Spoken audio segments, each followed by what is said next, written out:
The best brand strategists in the world aren't the ones who have all the answers and give advice. The best brand strategists in the world are the ones who approach strategy with curiosity.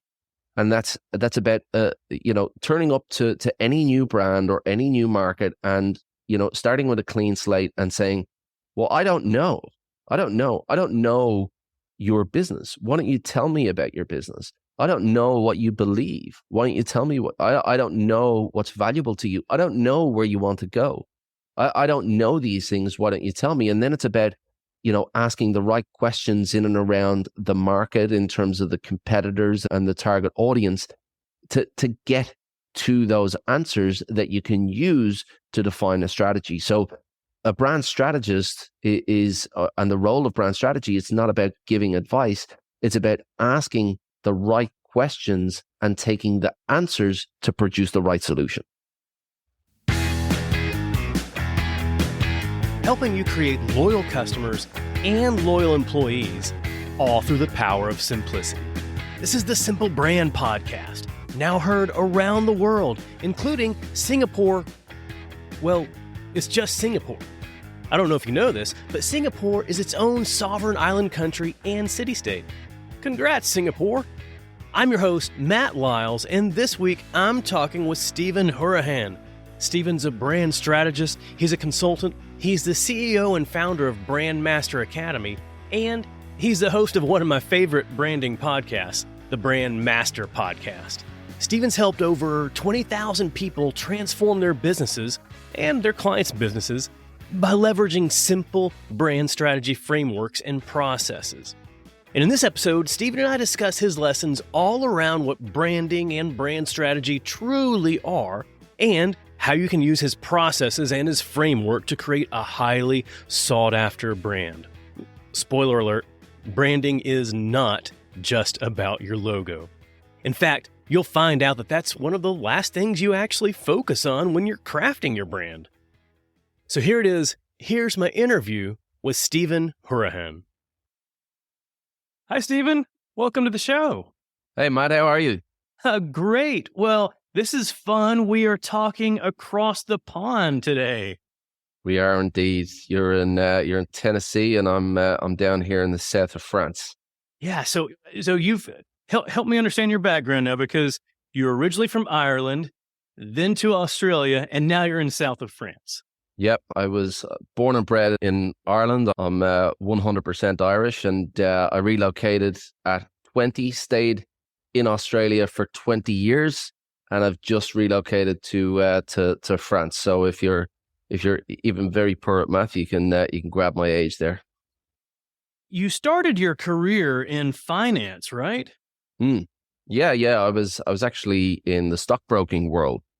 Back before the GFC hit, I was doing stock and options advisory for institutional and retail investors. So it was a complete shift. But what I loved about that journey is that there's nothing that you don't leave behind, right?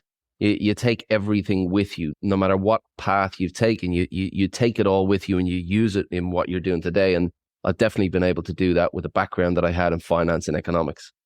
Well, so I'd love to understand, and it sounds like you pivoted before the term pivot was cool, but what drove you to pivot into branding, and then what were you able to take from the finance industry? Well, I'm one of those. I love self-development. So anything that I'm into, I like to read more about it, to learn more about it. And in the finance world, I remember I was, in my mid-20s, and I'd be taking the bus home from work, because I worked in the city and I lived close to the city, but not close enough to walk. So I'd jump on the bus, and that's where I'd read my finance books, and they were just boring as all hell, and it was excruciating for me to kind of read those books. So there was always this kind of pull to do things outside of work that I actually enjoyed doing. And one of the things that I enjoyed doing was jumping onto Photoshop and, playing around with those apps. So, after the GFC, that was kind of a turning point, because I was headed into a world as a broker. And, Yeah. people after the GFC, they did not trust brokers the way they used to, and it was just that turning point for me to say, okay, what do I want to do now? So I loved design, I loved branding, so that was the kind of path that I went down. I retrained in design, and that led me into branding and then brand strategy. So it's kind of been a long journey, but as I said, the lessons that I took from sitting in boardrooms with CEOs that kind of served me very well when sitting down with clients to work on their brand and their brand strategy, and those lessons have kind of been taken with me. Oh, love that. Yeah, I love the fact that like wherever you go, you always take a little bit with you. Hmm. A lot of times, like when I speak to leaders, I equate it to a suitcase. You're always traveling on a journey. So, what are you packing in your suitcase? And it's like the mistakes that you make along the way. Any entrepreneur Yeah. can kind of can kind of relate to that. How many mistakes do you make when you're, setting up your business for the first time, setting up your first website, setting up, your first email campaign, anything. You just make mistakes. So, you take all of those lessons with you. So, nothing's wasted. And I like that you made this distinction because a lot of people, when they talk about, branding and working in brand, when it gets down to it, most people, when they say that, they're talking mostly about design. And your work focuses beyond simply design and goes all the way into actual brand strategy, which I love. So, just for the sake of those listening in who may not be fully versed in all things brand and brand strategy, can you give us your definition of a brand and then the difference between brand and brand strategy? Yeah, absolutely. I'll give you a simple definition first, but then it's probably better if I tell you a story as to how I got to where I got to, and how I kind of uncovered the difference between the two. So, I'd love that. Yeah. I was in this world offering brand design services to my clients. So I kind of climbed up in the agency world, and I started getting a lot of referrals on the side. So I went out on my own as a freelancer. And in the beginning, it was, pretty easy. I had referrals coming through, but then I started to notice a shift in the market, and the clients that I had and the rates that I was charging, they started to change. And I noticed clients started to go elsewhere for their services because it was at a time where you had freelancer.com, Odesk coming out, and it blurred the lines of markets, and it changed price perception. So I couldn't compete on that level in terms of, competing with those prices that other economies were charging.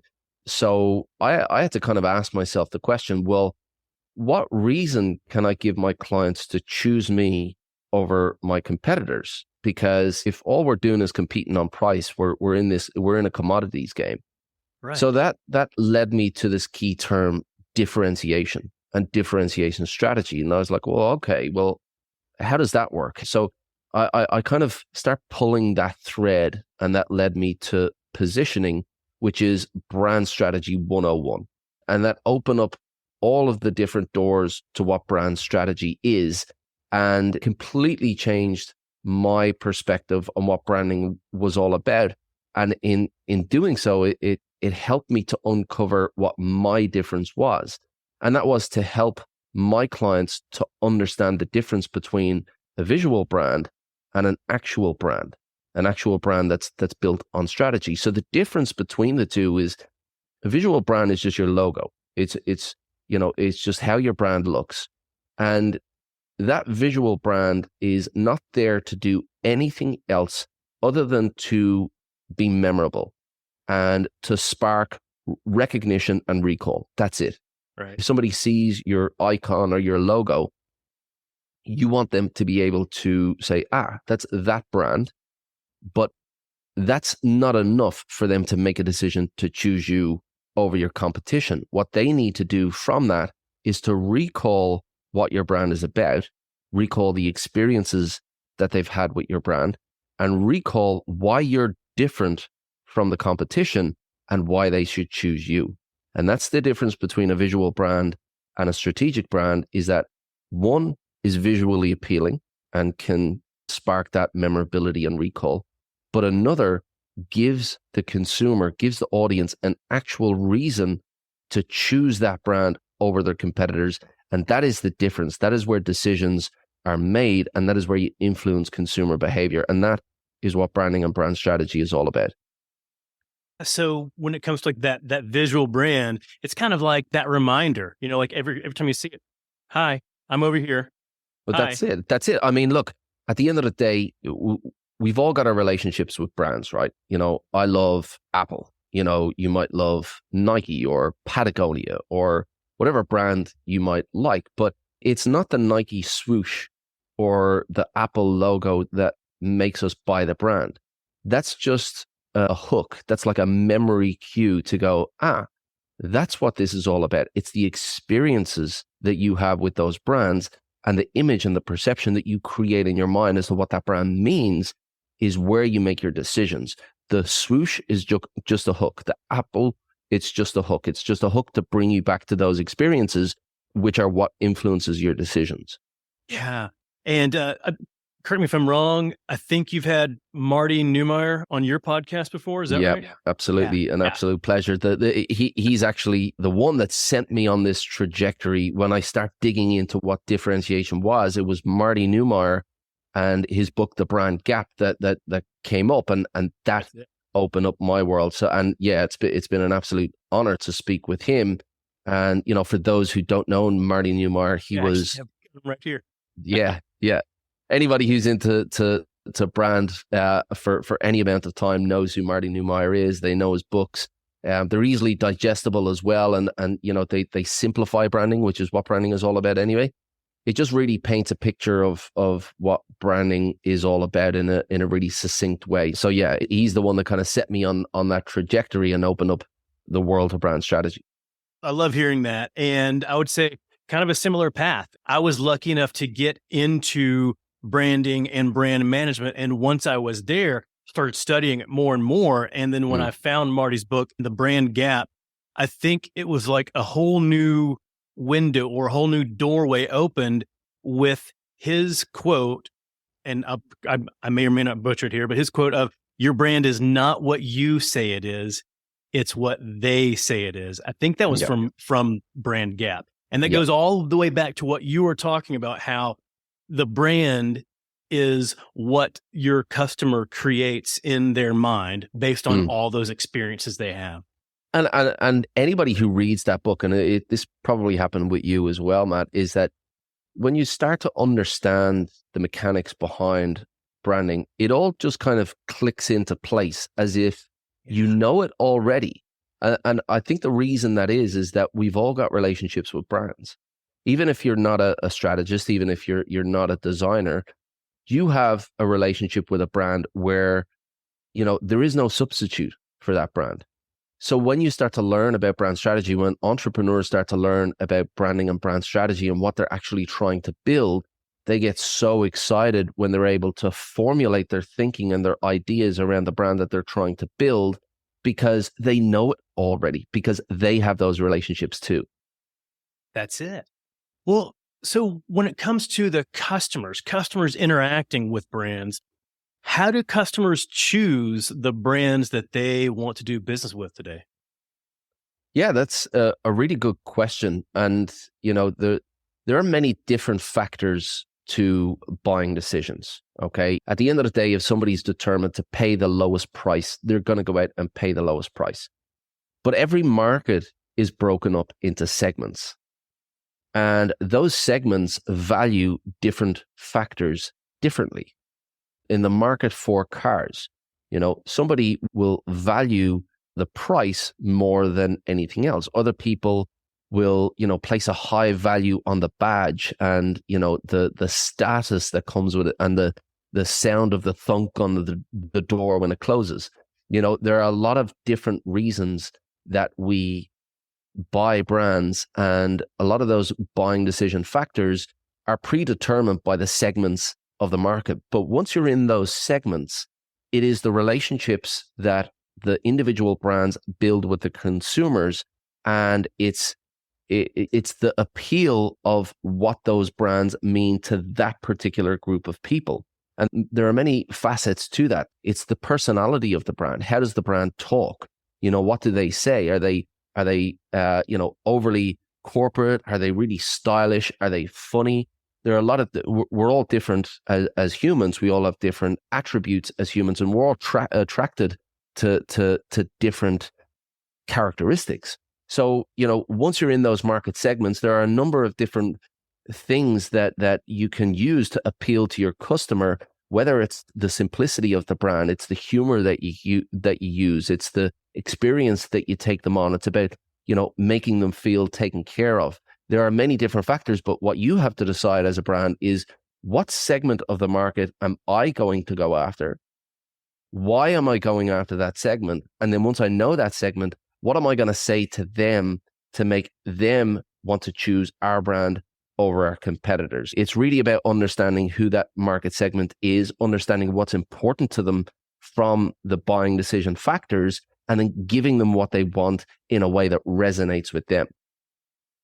So when it comes to defining and building that brand strategy, would you say that the first step, or at least one of the first steps, is defining who you want that customer to be, or defining that customer that you're trying to go after? 100%. And look, it is an iterative process. So once you define the audience and, the market that you want to go after, Mark Ritson talks a lot about the STP marketing model, segmentation, targeting, and positioning. Once you identify that market that you want to go after, and you identify the segment that you want to go after, then you have to look at your competition and ask, well, what are they offering those consumers already? And how can I be different to those competitors? And you might find that from that process, you identify maybe another segment of the market that you could potentially go after with the unique position that you're going to offer. But 100%, your brand does not exist without your customer.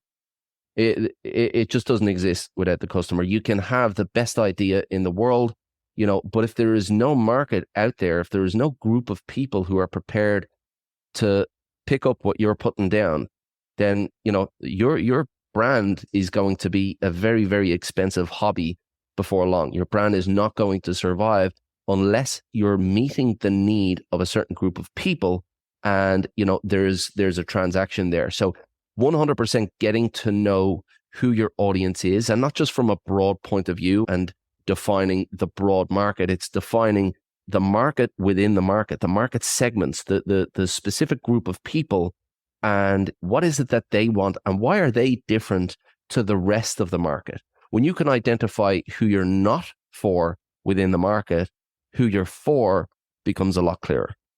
Yeah, absolutely. And that's one of the things that I talk about too, is in crafting your brand. A lot of brand strategists, a lot of leaders will focus on, here's our brand identity.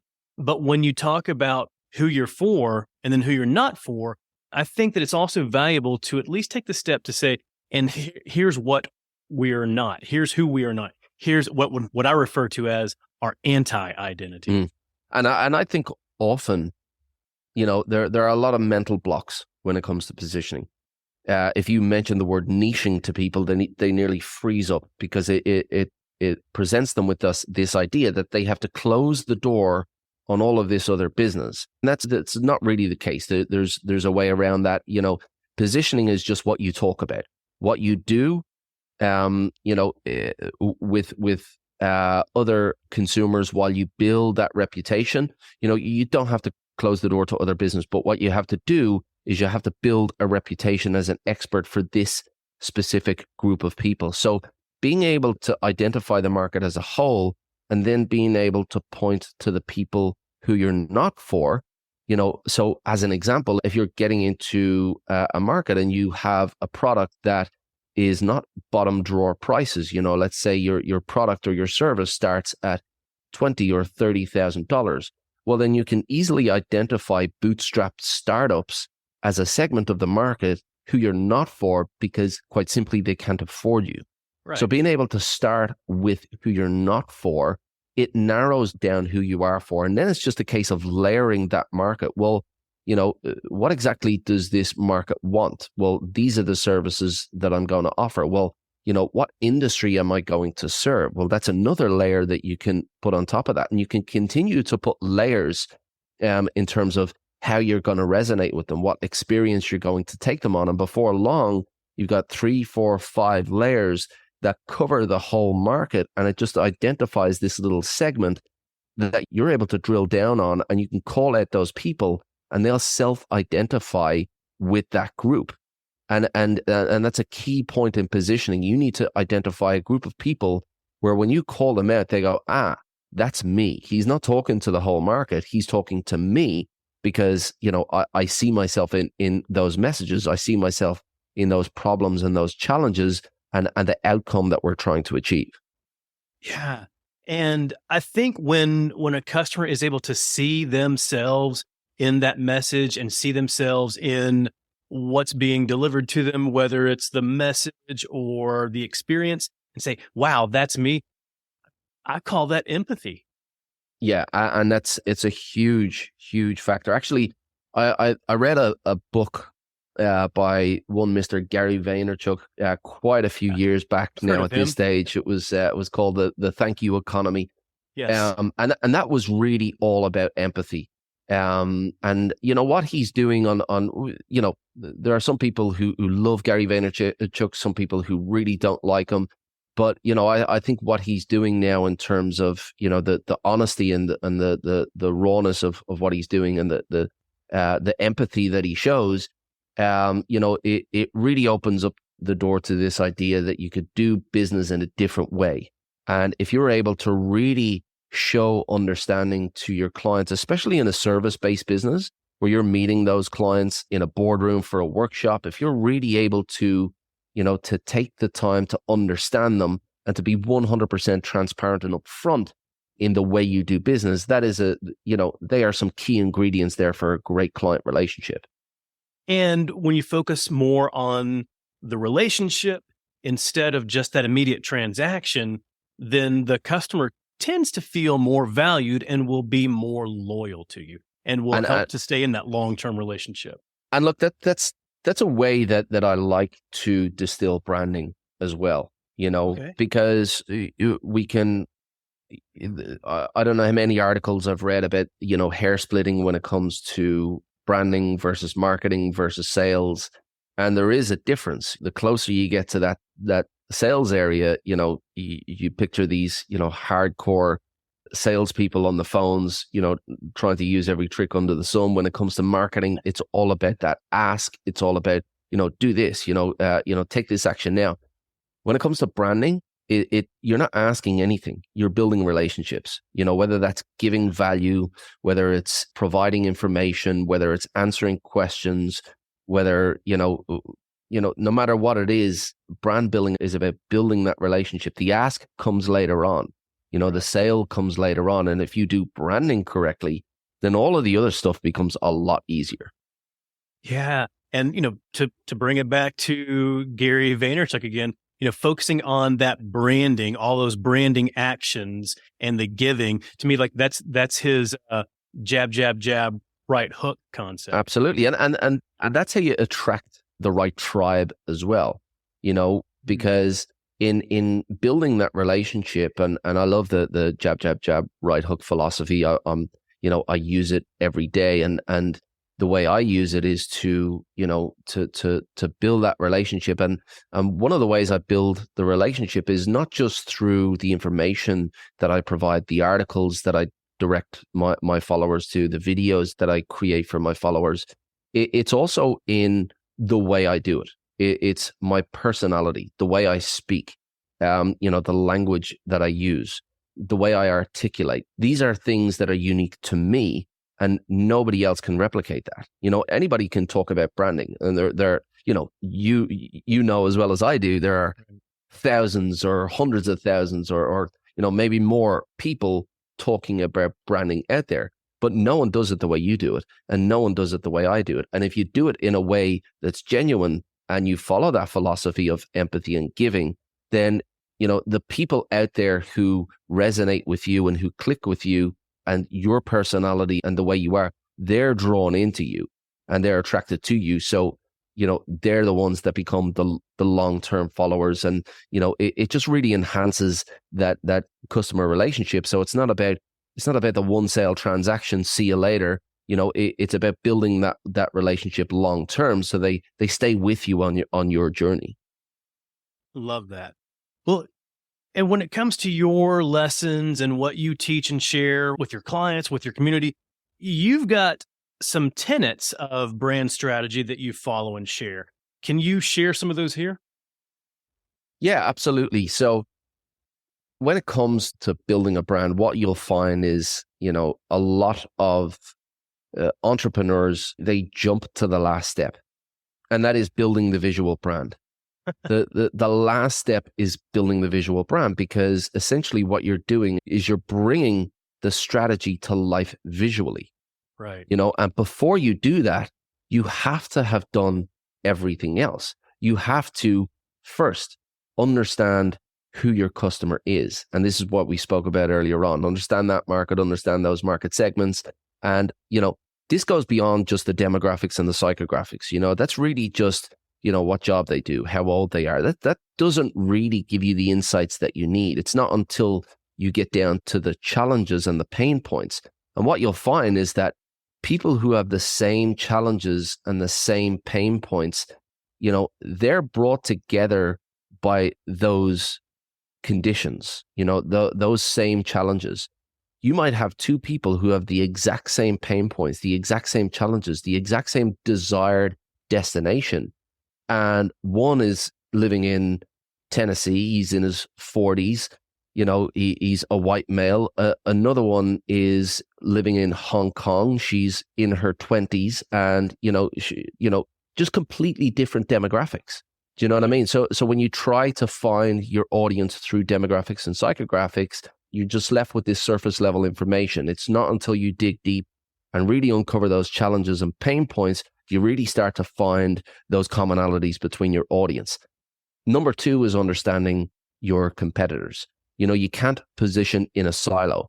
If you go out and identify your market segment and you don't at all look at your competitors, well then, there's every chance you'll go out into the market and just become a replica of what's already out there. And at the end of the day, if there are, 2, 3, 4, 5, 6 top competitors out there offering the exact same as you are at a distinct advantage, because they have an advantage on you due to the time that they've been in the market. If, however, those 5, 6 competitors who are offering the same, and you go out and you offer something different because you have looked at your competitors and what they're offering, then that puts you at an advantage to those 5 competing with each other, because you're not trying to be the same, you're trying to be different, and you're offering an alternative. So those two are absolutely critical.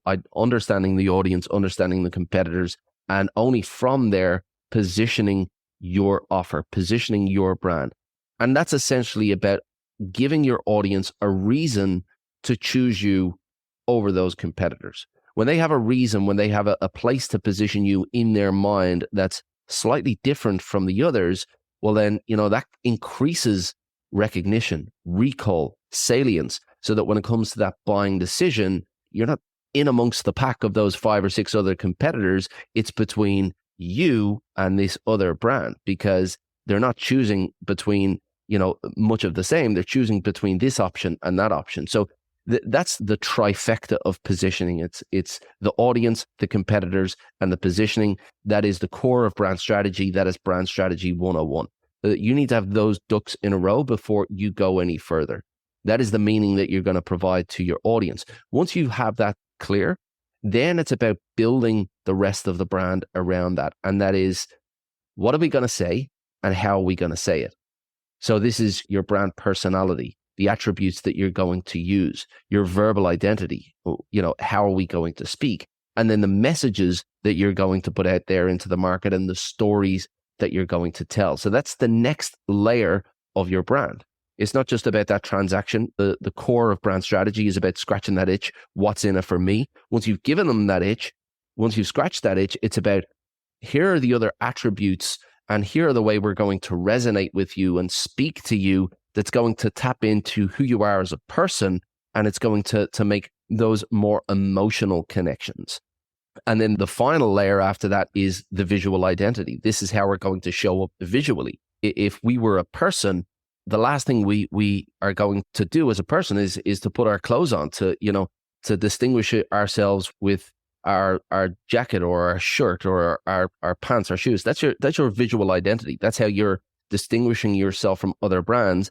It's in the clothes you wear. But strip that all back, and then that's where you start to get to the real depths of what a brand is all about. So again, it's the old iceberg analogy. The visual identity is the tip of that iceberg, and then the strategy is everything below the surface.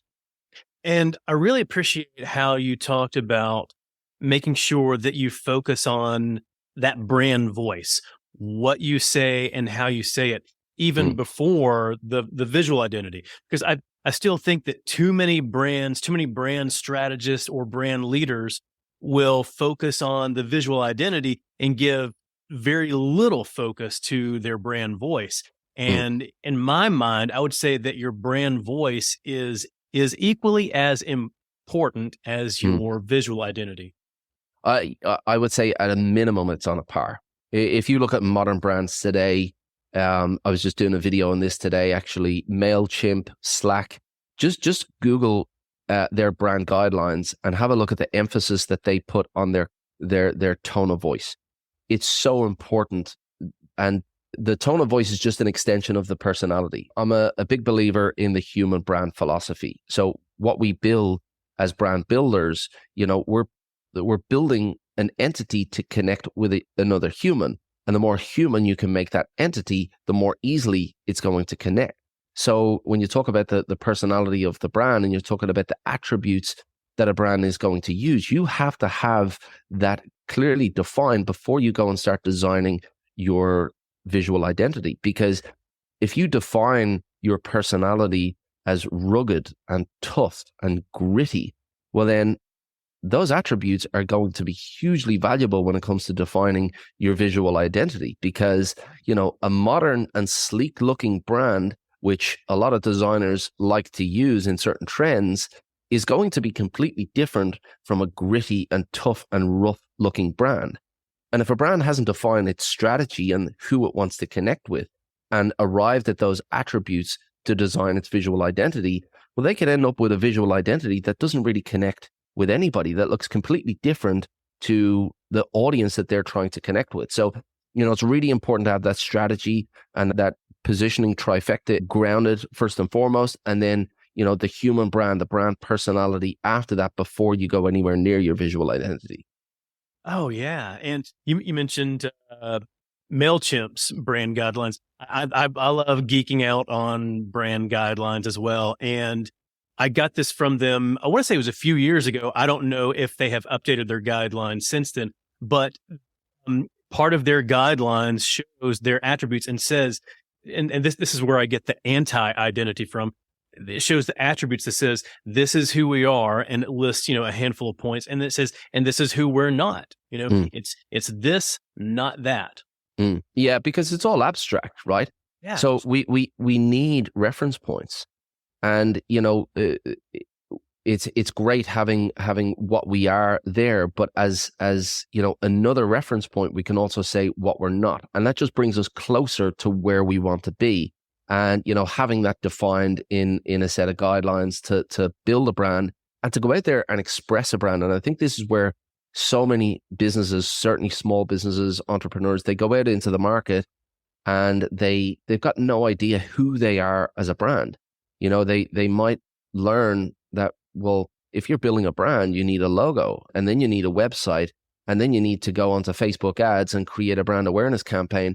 But, there are some serious steps missed out there. If you go to any platform, whether you're paying for ads or just posting on social media, if you don't know what you want to say and how you want to say it, and if you're not clearly refined in who it is that you're trying to speak to and what reason you're giving them to choose you over your competitors, well, then you're just going to go out into the market and regurgitate things that other brands are saying. And that's probably the quickest and easiest way to blend in and be forgotten.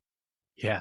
And with the number of messages and ads and content that we're bombarded with every day today, you're not going to be able to stand out if you take that approach. Yeah, and like that, it's such a good point. It really is, because the currency today is uniqueness. The currency today is throwing a hook out there that to act like a magnet for the exact type of people that you're trying to connect with.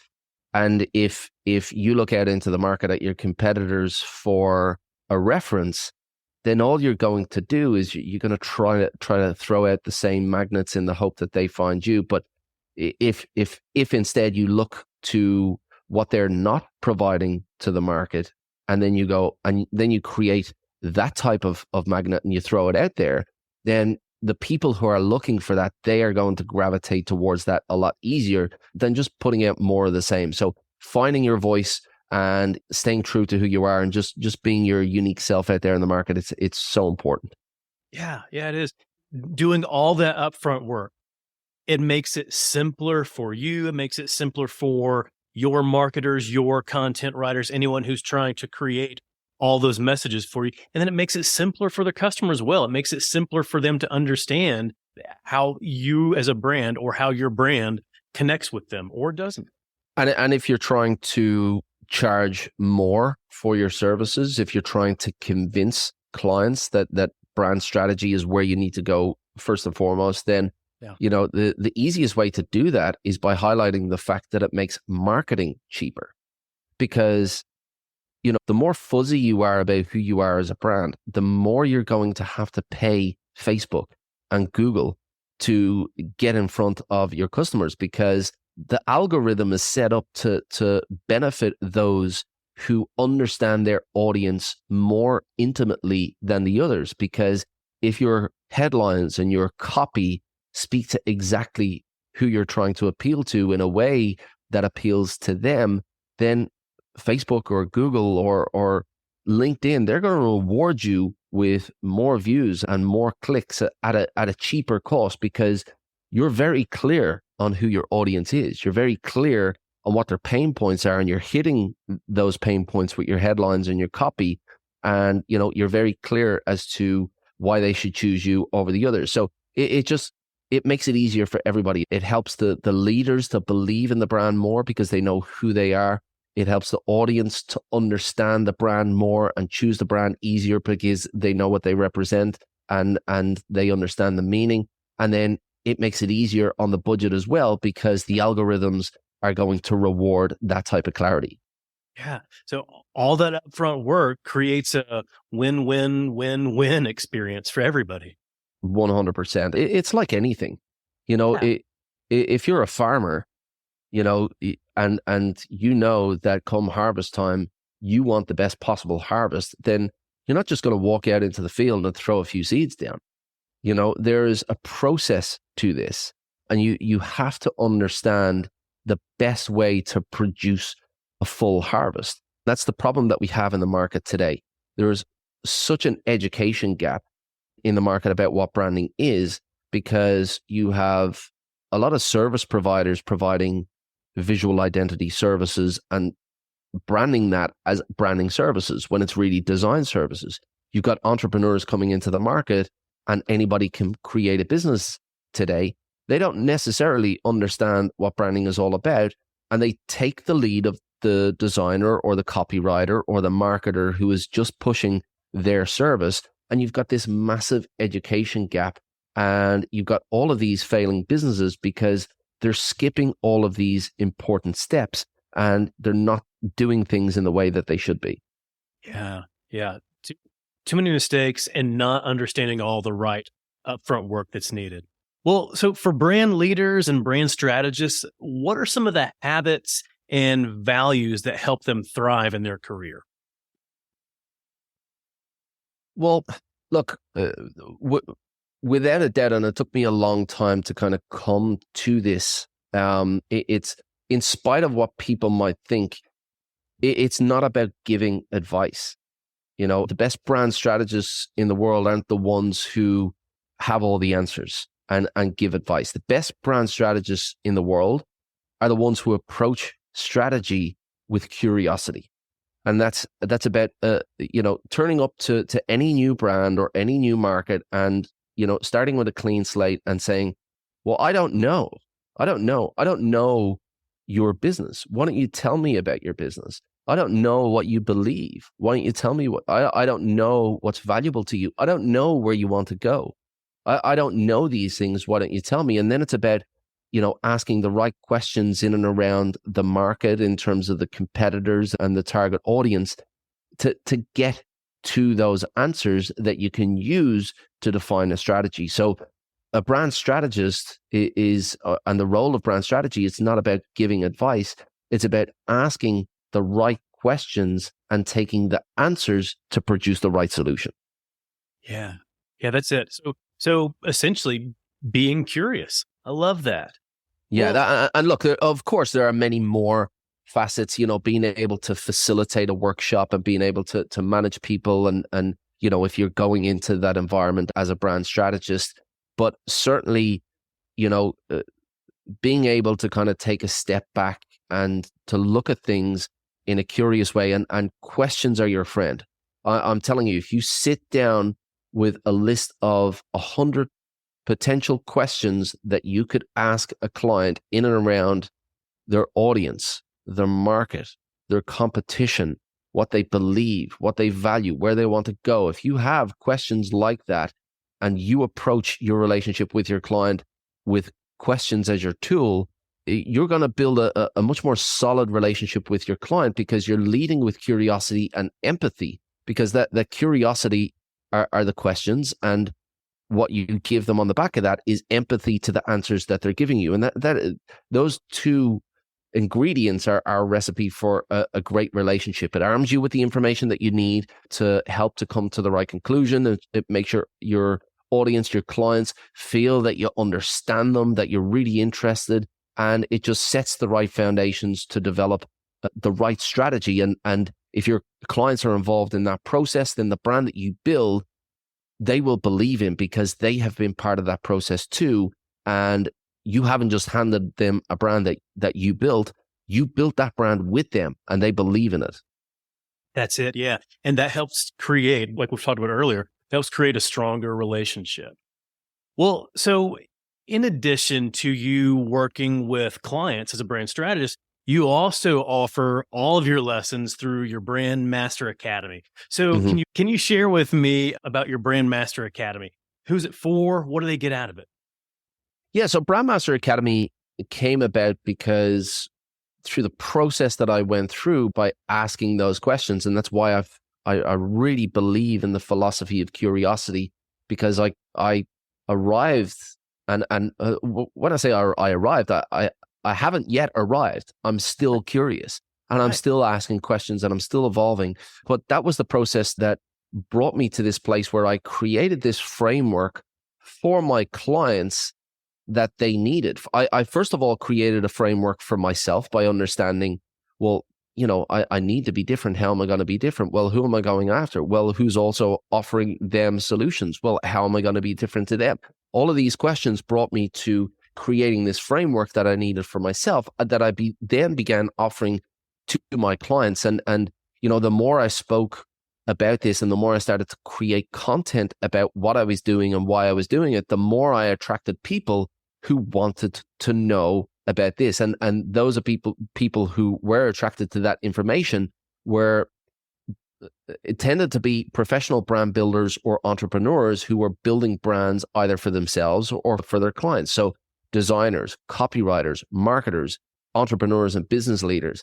And what we offer through Brandmaster Academy are programs to help them understand the frameworks, systems, and processes to build a brand through strategy by asking the right questions, by taking the answers to those questions and developing them out into a unique strategy that's designed to appeal to a specific market segment, to differentiate from a competitor, to appeal through personality, to develop stories and communication and attributes, and then to develop a visual identity, all designed for one thing and for one thing only, to make a business more appealing to a certain group of people so that they choose that business over their competitors.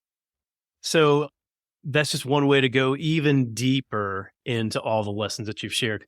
And you've shared so much today. I've learned a lot from you just in talking with you today, but where can people go to learn more from you? Yeah, brandmasteracademy.com or searching Brandmaster Academy on YouTube.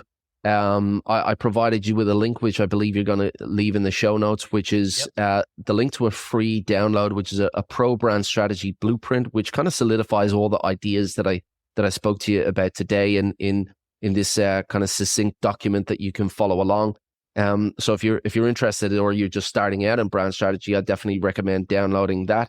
And yeah, as I said, there are hundreds of videos on YouTube. There are hundreds of articles at brandmasteracademy.com. Jump onto there, and it's a playground for brand strategy. Yeah, and anyone can just go a lot deeper and really dig into some of these lessons to better understand it and how they can use that in their own business or in how they're helping any of their clients. So I love that.